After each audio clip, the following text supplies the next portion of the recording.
Welcome to Motors Explained, your complete guide to understanding electric motors and how they power your home's HVAC system.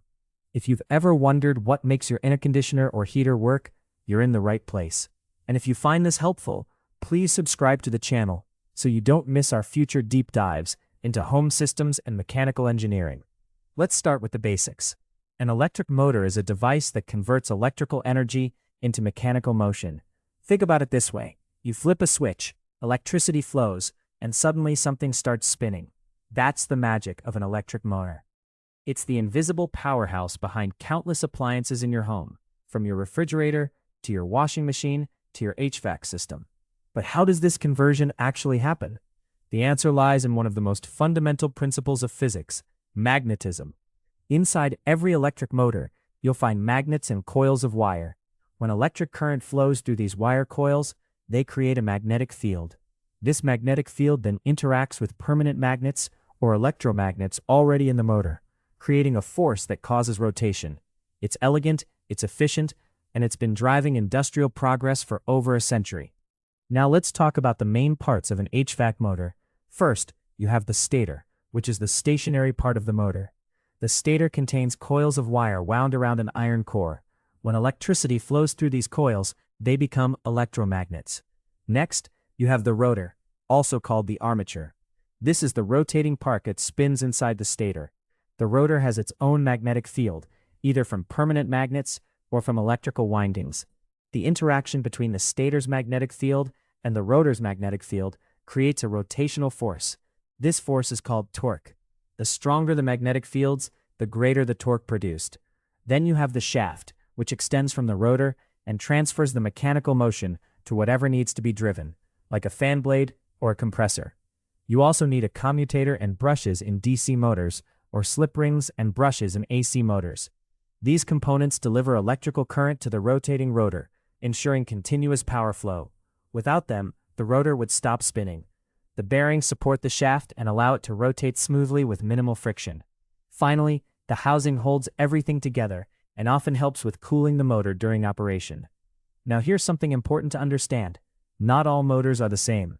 There are single-phase motors and three-phase motors, and they work quite differently.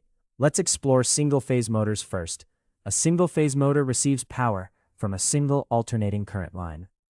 These motors are common in residential HVAC systems because most homes have single-phase power. They're simpler and less expensive than three-phase motors. A single-phase motor typically has a run winding and a start winding. When you turn on the motor, electricity flows through both windings, creating two magnetic fields that are out of sync with each other. This phase difference produces the rotational force needed to get the rotor spinning. Once the motor reaches about 75% of its rated speed, a centrifugal switch disconnects the start winding, and only the run winding continues to operate. This is why single-phase motors need that initial push from the start winding. Without it, the motor wouldn't be able to overcome inertia and begin rotating. The start winding and its capacitor are crucial for reliable starting. Three-phase motors, on the other hand, are a completely different animal. These motors receive power from three alternating current lines, and each line is offset by 120 degrees.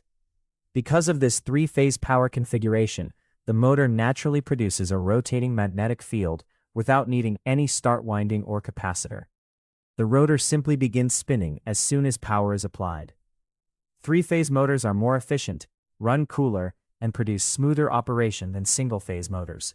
However, they require three-phase power, which isn't available in most homes. You'll typically find three-phase motors in commercial HVAC systems and large industrial applications. The efficiency difference between single-phase and three-phase motors is significant. Three-phase motors can achieve efficiency ratings above 90%, while single-phase motors usually max out around 85%. If you're running a large system continuously, three-phase power can save you a substantial amount on electricity costs. That's why businesses and factories almost always use three-phase motors whenever possible. So where exactly are motors used in your HVAC system? Well, there are several critical locations. The condenser fan motor sits outside your home and spins the fan blade in your outdoor unit. This fan pulls air through the condenser coil, which helps release heat from the refrigerant. Without this motor, your air conditioner couldn't expel heat effectively, and your system would overheat and shut down. Then you have the evaporator fan motor, which is usually inside your indoor unit or air handler. This motor spins the blower fan that pushes cooled or heated air through your ductwork and into your rooms. The blower motor is running constantly whenever your system is heating or cooling, so it tends to be one of the hardest working motors in your home. If this motor fails, you won't have any air distribution, and your system becomes useless no matter how well it cools or heats. In systems with a compressor, there's the compressor motor. This is the most powerful motor in your HVAC system. The compressor motor drives the compressor, which pressurizes refrigerant and moves it through your system's cycle. This is an incredibly energy-intensive task, which is why the compressor motor is the largest consumer of electricity in your air conditioning system.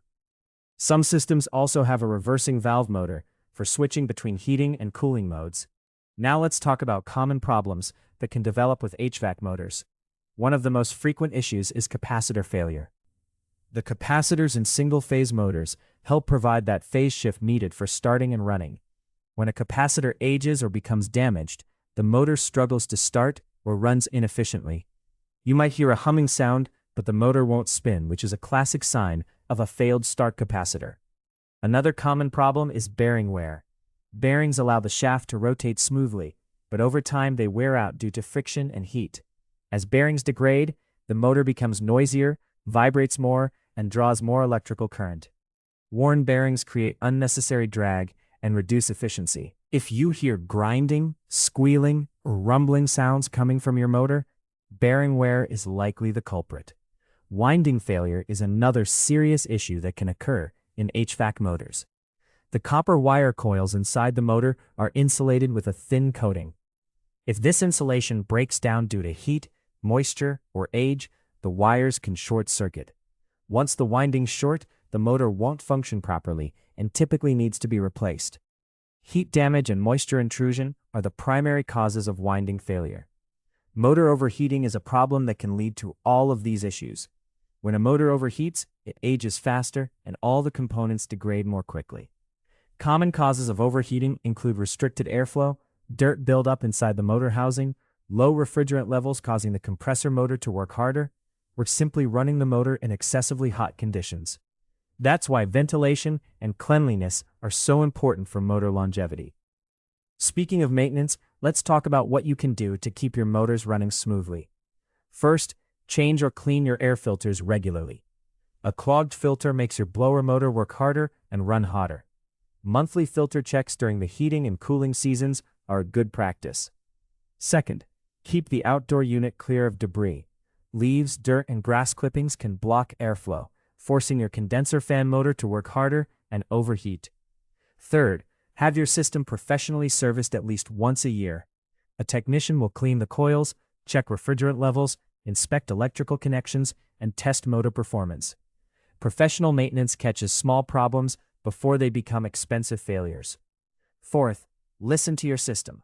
If you notice new noises like humming without spinning, grinding, squealing, or rattling, have it checked immediately. These sounds indicate mechanical problems that will only get worse if ignored. Fifth, keep your thermostat at reasonable settings. Running your system continuously at extreme temperatures forces motors to work longer and harder, accelerating wear and tear. Allowing your home temperature to drift a few degrees can significantly extend the life of your motors and reduce energy costs. Sixth, ensure proper ventilation around your outdoor unit. Air needs to flow freely through the condenser unit, so trim back vegetation and maintain at least 2 feet of clearance on all sides. Seventh, be aware of power surges and electrical issues in your home. Power surges can damage motor windings and capacitors. If you experience frequent power surges or lightning storms in your area, consider installing a surge protector for your HVAC system. Eighth, when you notice a problem, address it quickly. A failing capacitor is an inexpensive fix that takes an hour.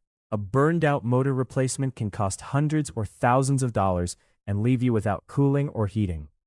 Let me give you some additional insights about motor efficiency. Modern HVAC motors are significantly more efficient than older models. If your system is over 15 years old, the motors have likely lost efficiency due to age and wear. Upgrading to a newer system with high-efficiency motors can reduce your energy consumption by 20 to 40%. That's a substantial savings that can justify the cost of replacement, especially if your current system requires frequent repairs. Virtually all residential HVAC motors are single-phase. But there's an important distinction between permanent split capacitor motors and capacitor start induction run motors. Permanent split capacitor motors have a run capacitor that stays in the circuit during both starting and running. These motors run more smoothly and efficiently. Capacitor start induction run motors use a start capacitor only for the initial startup, then switch to run on the main winding alone. This design is less efficient, but often less expensive. When a motor fails completely, you're looking at replacement costs that vary widely based on the specific motor and your location. A blower motor might cost $300 to $500 installed.